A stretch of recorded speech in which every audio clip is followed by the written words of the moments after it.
Notre deuxième candidate est Cécile Balti, docteure en information et communication à la faculté de lettres, traduction et communication, sur un projet qui était financé par l'ARC.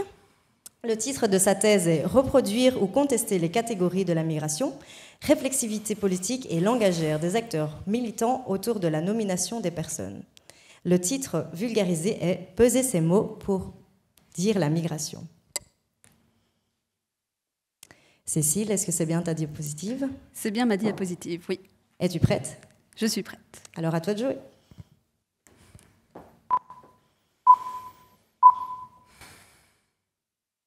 On a tous déjà vécu une situation conflictuelle autour des mots qu'on utilise.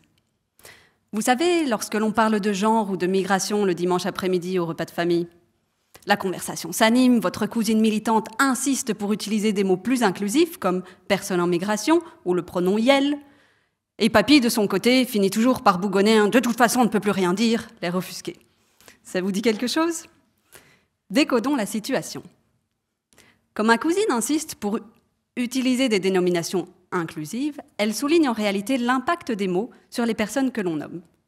Des mots comme migrants, réfugiés, illégaux sont chargés d'histoire et porteurs de sens positifs ou négatifs. Et en fonction des mots qu'on utilise pour nommer ces personnes, on activera donc des représentations positives ou négatives à leur égard.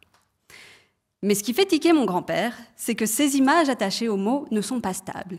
Elles évoluent d'une époque à l'autre en fonction du contexte, des priorités politiques et des combats militants menés à travers l'histoire.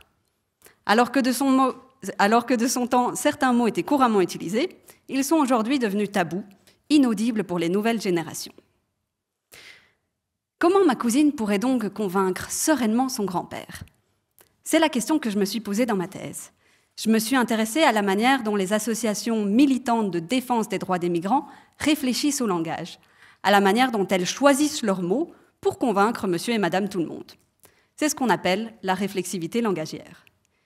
Et comme en Belgique, la plus grande différence n'est pas intergénérationnelle mais communautaire, j'ai comparé les associations francophones et néerlandophones.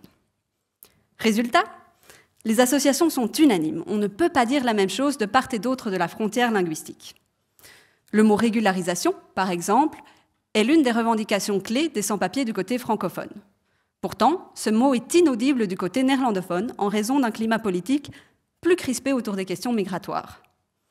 Stratégiquement, les associations néerlandophones vont donc traduire, reformuler ces revendications en des termes plus audibles pour l'opinion publique flamande. Au lieu de régulariser les sans-papiers, ils vont par exemple préférer des expressions comme « lutter contre le travail au noir ». Le climat politique plus contraint en Flandre mène donc ces associations à réfléchir plus aux mots qu'elles utilisent. Leur réflexivité langagière est plus développée que celle des associations francophones. Peser ces mots pour dire la migration, c'est donc à la fois prendre conscience de l'impact des mots qu'on utilise sur les personnes que l'on nomme, comme le fait ma cousine, mais c'est également adapter son vocabulaire aux personnes auxquelles on s'adresse pour convaincre tout le monde, y compris mon grand-père.